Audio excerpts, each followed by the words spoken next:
0217 AM local time, Strait of Hormuz, grid position 2656 north and 56.25 east.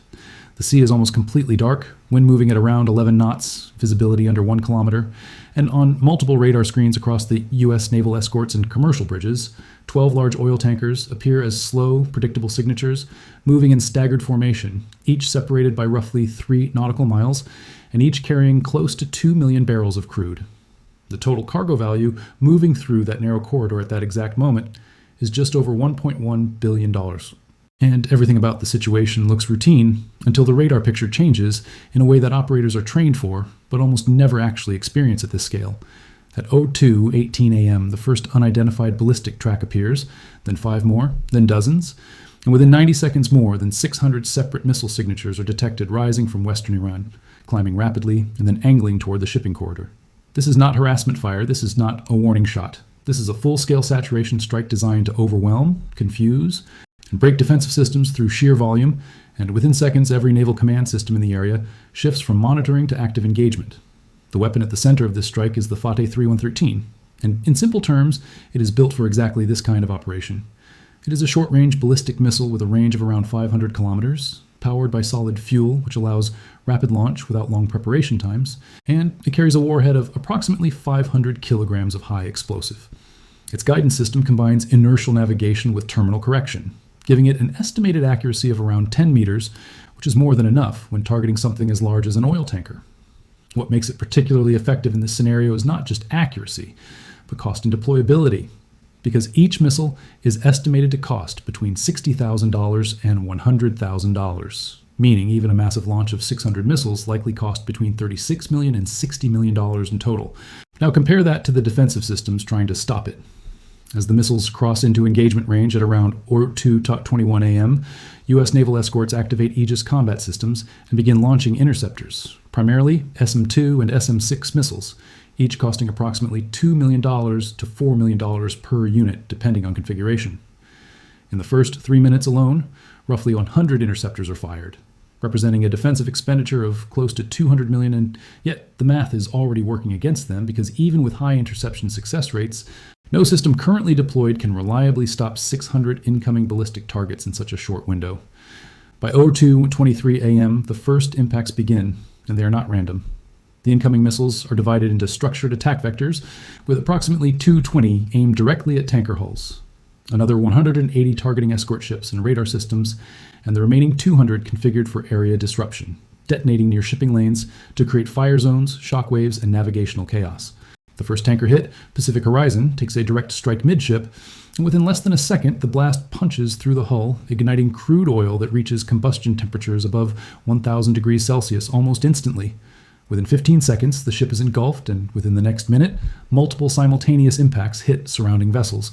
What happens next is not just destruction, it is a chain reaction. Burning oil spreads across the water surface at several meters per second, creating floating fire fields that expand outward, while smoke density rises so quickly that visibility collapses to near zero across large sections of the strait. By 02:27 a.m., 9 of the 12 tankers have suffered critical damage, and by 02:31 a.m., all 12 are either destroyed, burning uncontrollably, or structurally compromised beyond recovery. The total volume of oil released into the sea is estimated at around 24 million barrels, turning a key global shipping route into a massive environmental and operational disaster zone within minutes. Financially, the damage escalates just as rapidly.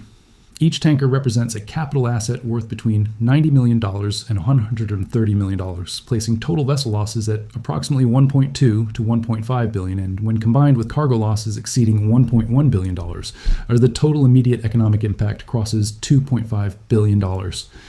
When you compare that to an estimated $40 to $60 million spent on the missile strike, you're looking at a cost ratio of roughly 1 to 50, which is a textbook example of asymmetric warfare, where relatively low-cost offensive systems impose disproportionately high costs on a technologically advanced defender. But the numbers, as severe as they are, still do not fully capture the human dimension of what happened in those minutes. On board the tanker Atlantic Resolve was Chief Engineer Daniel Brooks, a 41-year-old with 15 years of maritime service, and a reputation among his crew for being calm under pressure. At approximately 02:25 a.m., he was in the engine control room when the vessel took a direct hit above his position. The explosion caused immediate structural collapse within internal compartments, and temperatures in the enclosed space rose to lethal levels in seconds.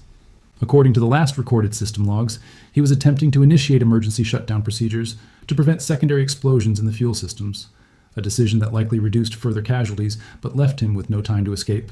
He died in that compartment within seconds of the impact, performing a final action that reflects the reality behind these statistics: trained individuals responding to crisis conditions with no margin for survival.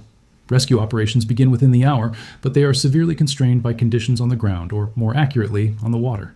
Fires stretch across more than 10 kilometers. Surface temperatures prevent ships from approaching within several hundred meters, and aerial extraction is complicated by thermal turbulence rising from the burning oil. Out of an estimated 230 crew members across all 12 vessels, early assessments suggest that more than 170 are killed, with fewer than 60 survivors, many of them suffering severe burns or inhalation injuries. The question that follows an event of this scale is not just what happened, but how it was allowed to happen, and the answer points directly to a layered intelligence failure. Satellite imagery reportedly detected unusual vehicle movements in western Iran roughly 36 hours before the strike, but those movements were classified as routine. Signals intelligence picked up encrypted communications referencing operational readiness phases, but those were assessed as low-confidence indicators. Even when Naval Command received a general warning about increased escalation risk approximately 12 hours before the attack, no significant changes were made to convoy spacing, escort density, or defensive posture. This was not a failure of technology, it was a failure of interpretation, prioritization, and response, where multiple warning signals existed, but none were acted upon with sufficient urgency. Strategically, the impact extends far beyond the immediate destruction. The Strait of Hormuz is responsible for the transit of approximately 20 to 21 million barrels of oil per day, which accounts for nearly 20% of global consumption. Within hours of the strike, shipping traffic through the strait drops by over 90%, effectively halting one of the most critical energy supply routes in the world. Insurance rates for vessels attempting to transit the area surge by more than 400%, and global oil markets react almost instantly, with prices jumping from around $80 per barrel to well above $140 in a single trading session. Financial markets respond with equal as major U.S. indices fall by approximately 10 to 12%, driven by panic in logistics, manufacturing, and transport sectors, while energy stocks spike sharply due to anticipated supply constraints. Asian markets open significantly lower. European futures indicate heavy losses, and within a single day, the economic shock spreads across multiple regions, illustrating how a localized military strike can trigger global financial consequences. What is often missing from immediate public discussion is the deeper implication of the method used in this attack. This was not just about hitting ships. It was about demonstrating that high-volume, low-cost missile saturation can overwhelm even advanced defensive systems. Modern naval defense is built around intercepting limited threats with high-value interceptors.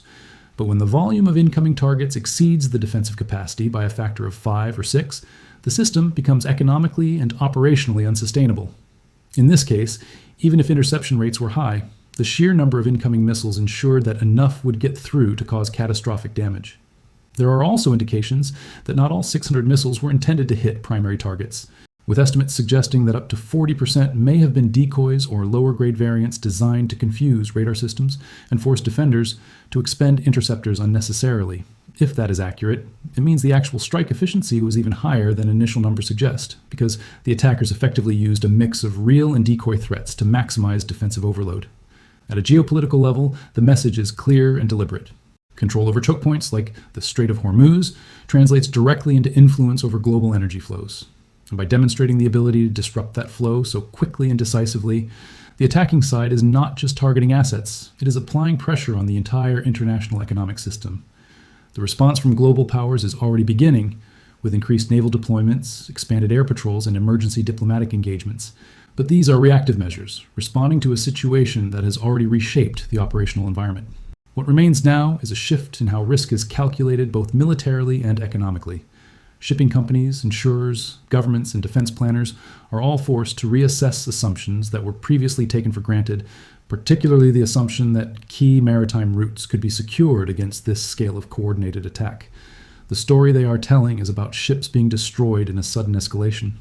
The story I just told you is about a fundamental shift in warfare, where cost-effective saturation can defeat expensive defense, and where a 15-minute window is enough to trigger consequences that ripple across the entire global system.